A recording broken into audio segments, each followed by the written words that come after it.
Hey guys, today we're going to be filming how to assemble a NordicTrack C900i Treadmill.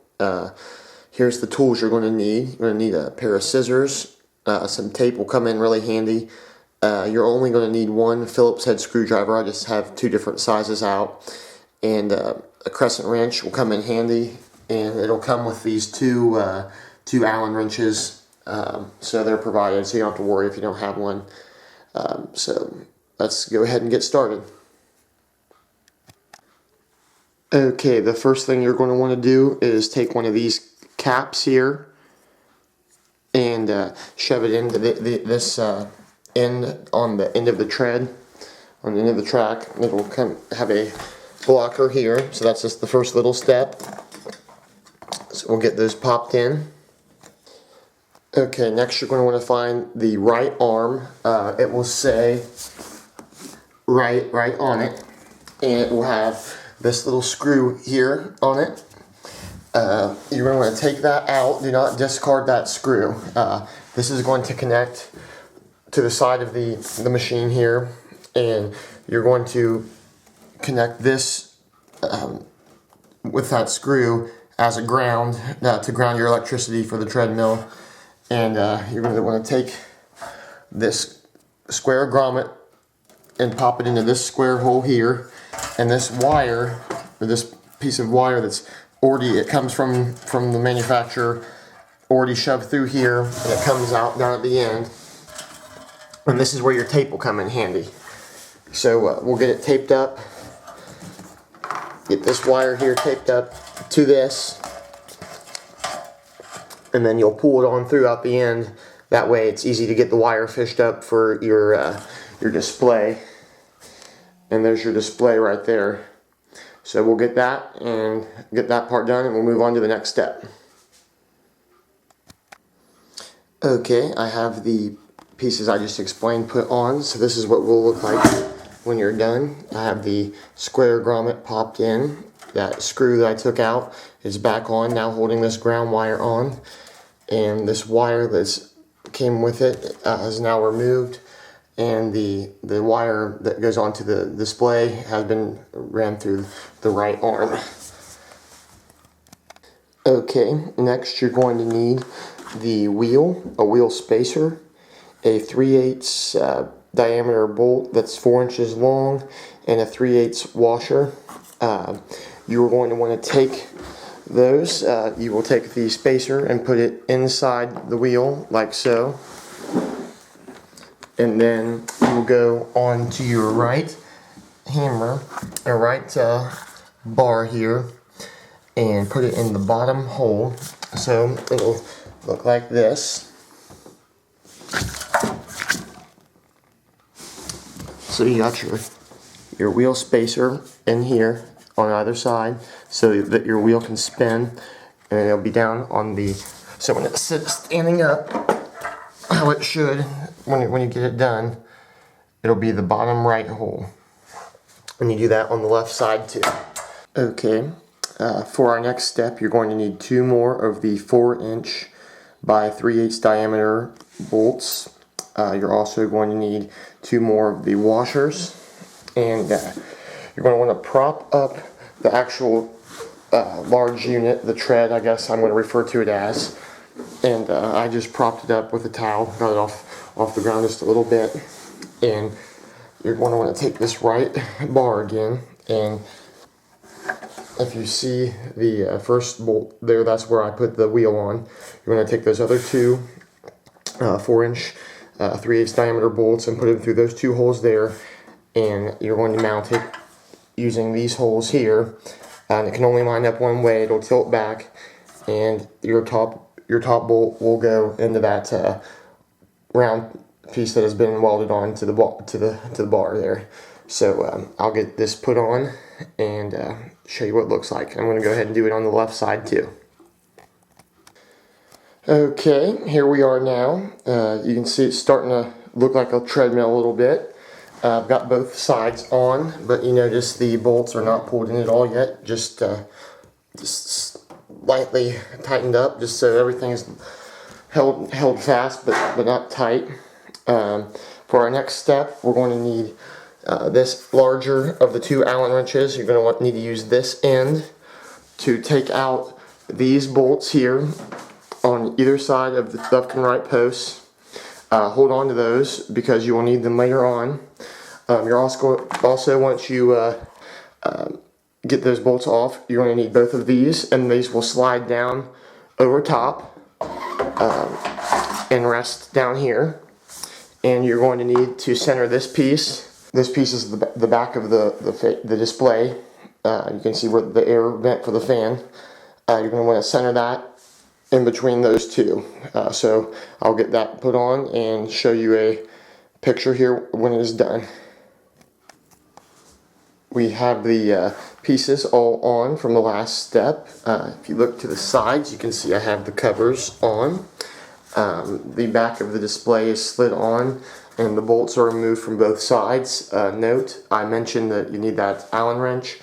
You may need that. Mine were actually just finger tight. For our next step, we're going to need the left and right handrails. Make sure you get the right ones. They are labeled again. Green stickers are always right, at least on the model I bought. White stickers were left. You're going to need 4 total, but for each side 2 of these 2-inch screws, 2.5-inch screws with washers, 5/16 diameter.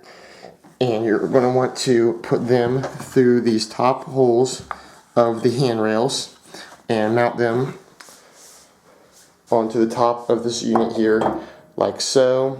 Be careful not to pinch the wire. I will get both sides put on and show you what it looks like. Okay, I have both of the arms on now. Not completely tightened, still a little loose. I just removed 2 screws from each side for our next step. In our next step, we're going to need those screws I removed. They are 3/4 inch number 10 screws, and you're going to need this pulse bar that you can use to check your heart rate and whatnot while you're walking on your treadmill. So we're going to want to mount this here like this, and you notice there's wires on this. When you're mounting it, when you're mounting the crossbar, the pulse bar, you're going to want to stick that wire through here and bolt it on through these holes on either side. And when you tighten it down, pull the bar lightly towards you to apply pressure as you tighten, and go ahead and tighten those all the way down. We have the crossbar on now, mounted here with the screws, and also I don't know if I mentioned it, but the washer, you need to make sure you put on a 5/16 star washer too, or yes, a star washer. I'm not sure if 5/16 is the right size, but you need to put on a washer too. Next, you're going to take the actual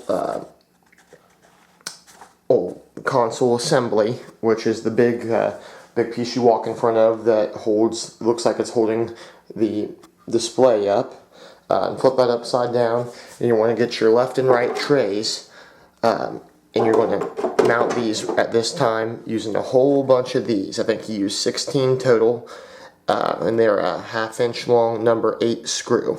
So I'll get that hooked up and come right back. We have the left and right trays now on with the 1/2 inch screws. I said you use 16 earlier. I take that back, you use 8 total. I thought it was 8 on each side. It's only 4 on each side. Also, while you got it flipped upside down, on the left and right side, you got 2 short little screws that you're going to want to go ahead and take out now. And hold on to those because you'll need them later. And you'll have 4 total, just little 1/4 inch diameter by 1/2 inch hex screw, or Allen wrench use screws. So we will flip this over and get moved on to the next step. Okay, back again. I've got the console set up on top. For this next step, you're going to need 4 of these 1/4 inch by 1/2 inch screws, the same ones you took out off the back of the console. you're going to want to set the console up on top and slide it into place, making sure that the seams look like this. When I did a little trial run, I had put it on and it popped.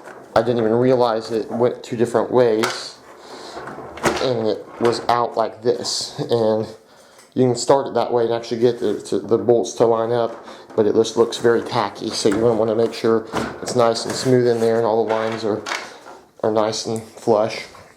And then if you look underneath, the wires for the console setup and the wires for the tread on the left and right sides are going to want to loop through these zip ties that are nicely already put on from the manufacturer. And you want to loop this around to the outside, and there's another zip tie there you'll want to run it through.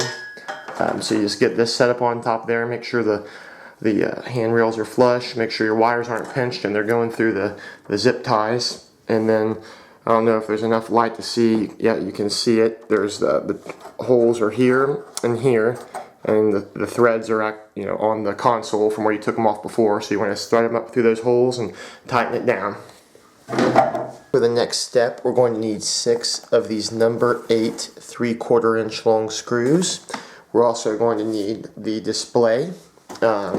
We will be putting the display on, and you can see that these female end for where the screw goes are all jutted out, and they fit perfectly into these indents that are on the console. So we're going to slap that on there and tighten down those 6 screws. Okay, the display is completely mounted and secure. So now we are going to connect the wires on the back.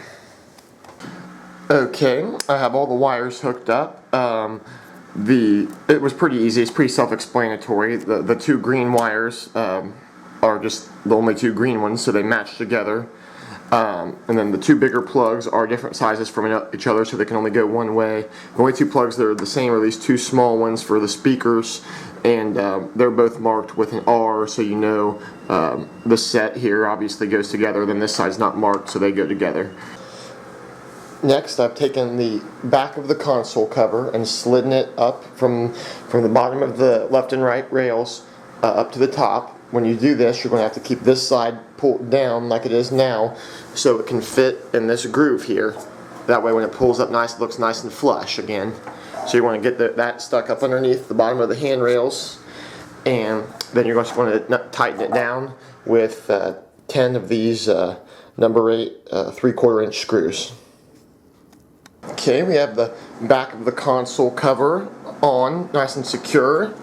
So we're going to go around to the front here, and you notice this this gap here. You're going to want to take 2 more of your number 8 screws and this plastic piece here called the console cover. You're going to want to pop it on there and tighten it down. And then in this step, we're also going to go ahead and lift these plastic covers on the side rails and tighten our 3 bolts on each side. It's good to go ahead and tighten these. So we'll get that taken care of and move on to the next step. Okay, now we have the console cover secure on the back with the 2 screws. I've lifted the 2 plastic grommets on each side up and put on tightening the 3 bolts. It really helped me to prop the machine up again on its side. Made it go a lot quicker tightening those three bolts up. For our next step, we're going to need those 4 screws that we took out earlier. The 5/16 by 3/4 inch screws, and we're going to need this crossbar here. We're going to mount those screws right back in these holes where we removed them from, and tighten her down. Okay, as you can see, I've got the crossbar mounted now and secure with the 4 bolts that we removed from those holes. For our next step, we're going to need this piece here with this latch welded onto it, and 2 bolts, which you will find already screwed into the holes of this piece. I just removed them. And you're going to want to take this piece, and you'll notice there's a sticker on here that says this side toward belt, so it's pretty hard to mess up. You want this facing down, so not this way, like this. You're going to want this, and I've got mine propped up. You might need to find somebody to help you, but there's going to be 2 latches on either side, and I've got my prop hole blocking this one. but you're going to want to mount it here, just like this up here. Okay, I have my piece mounted. You can see it is fastened tight on either side. I've got it propped up with a dowel rod. You're going to want to be careful though. My treadmill did start to slide forward, especially if you're working by yourself. I went ahead and slid my treadmill all the way forward. That way I didn't have to worry about it sliding out on me and getting hurt. We were actually on our last official step, and that's going to be mounting this piece here that allows you to prop your treadmill up like it is now without having to use a dowel rod. You're going to want to have it mounted with the fatter end up with the sticker facing you. You're going to need 2 bolts and 2 nuts for this one, so you're going to need to use your crescent wrench. They're both 5/16 nuts. This one here is 1 3/4. This one's 2 1/4. The longer bolt goes on top.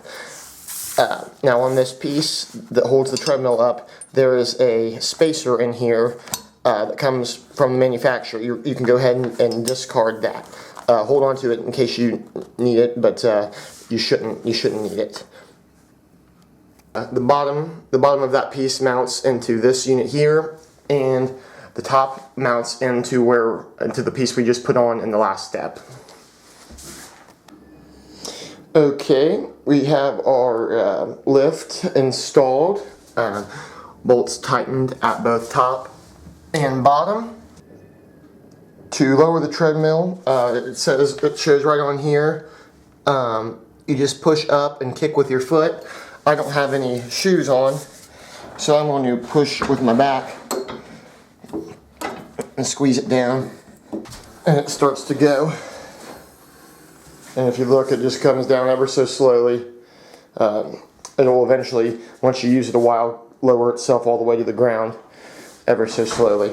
Okay, so there you have it. Your treadmill is completed. The only thing you need to do now is just go on each side and remove the plastic protectors and rubber bands that were put for shipping, and you're good to go. Just see, I've already got the power plugged in and the screen came on. You got your little rubber band here, and it must be doing some sort of calibration to start.